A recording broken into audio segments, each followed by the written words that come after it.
हा डोसा बनवण्यासाठी मी इथे बर्नियाड मिलेट्स घेतलेले आहेत। बर्नियाड मिलेट्स म्हणजे काय, वरीचा भात किंवा वरीचे तांदूळ।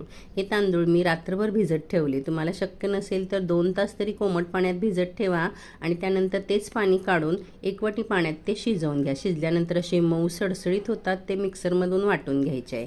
2 तास 1 वाटी मुगाची डाळ भिजत ठेवली होती, त्याचं देखील पाणी काढून मिक्सरमध्ये टाकून त्यासोबत मिरची, कोथिंबीर, आलं, लसूण, जिरे हे सर्व वाटून घ्यायचं आणि त्यामध्ये आपण मिलेट्स जे वाटून घेतले आहेत ते सुद्धा एकदा फिरवून घ्यायचं, म्हणजे दोन्ही छान एकजीव होतं आणि असं बॅटर बनवून घ्यायचं। आपल्याला डोशासारखं बॅटर बनवून घ्यायचं आहे। थोडंसं डोशापेक्षा दाटसर ठेवायचं आहे आणि पॅनला तेल लावून असा मस्त असा डोसा काढून घ्यायचा आहे। या डोश्यामध्ये आपण पिठामध्ये मिरची वगैरे वापरल्यामुळे चटणीची सुद्धा गरज नाही।